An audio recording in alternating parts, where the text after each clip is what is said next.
Part 1. A Definition and a Difficulty. Chapter 1.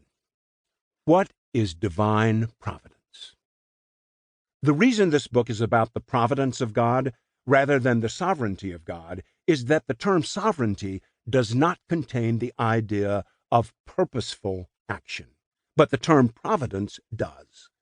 Sovereignty focuses on God's right and power to do all that He wills, but in itself, it does not express any design or goal.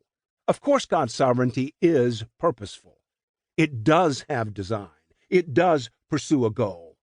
But we know this not simply because God is sovereign, but because He is wise, and because the Bible portrays Him as having purposes in all He does. My counsel shall stand, and I will accomplish all my purpose. Isaiah chapter 46, verse 10. The focus of this book is on God's sovereignty considered not simply as powerful, but as purposeful. Historically, the term providence has been used as shorthand for this more specific focus. The building blocks of providence. Why was the English word providence chosen to capture this biblical teaching? In reference to God, the word does not occur in most English versions of the Bible. For example, ESV, KJV, HCSB, NRSV. It is difficult to be certain about the history of a word and why it came to carry its present meaning.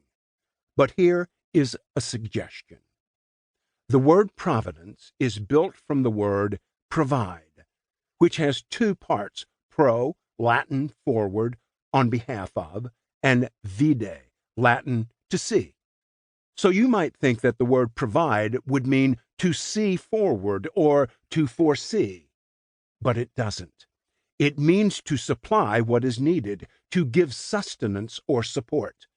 So in reference to God, the noun providence has come to mean the act of purposefully providing for or sustaining and governing the world. Why is this? There are two interesting reasons, one based on an English idiom and the other based on a biblical story. God sees to it. We have an English idiom that goes like this: I'll see to it.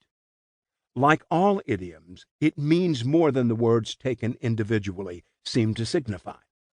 I'll see to it in English means I'll take care of it, which is itself an idiom. I'll provide for it. I'll see or make sure that it happens.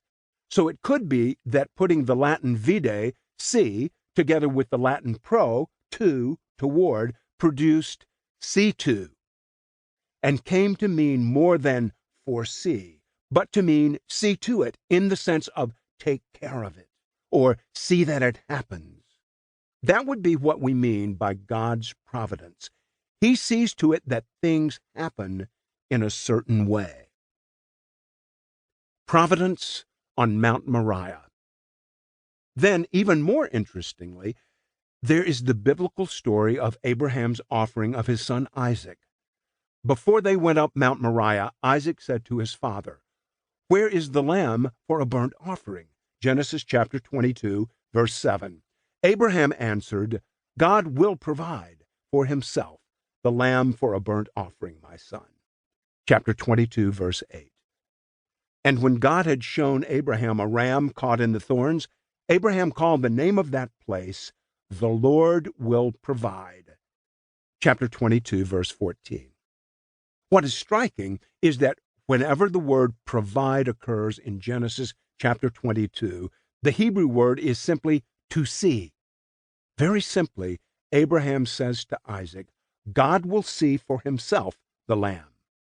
Similarly, in verse 14, the Lord will provide, the Lord will see. As it is said to this day, on the mount of the Lord it shall be provided, it shall be seen. The Old King James Version preserves this literal rendering of Genesis chapter 22, verse 14, even transliterating the Hebrew of the Lord sees as Jehovah Jireh.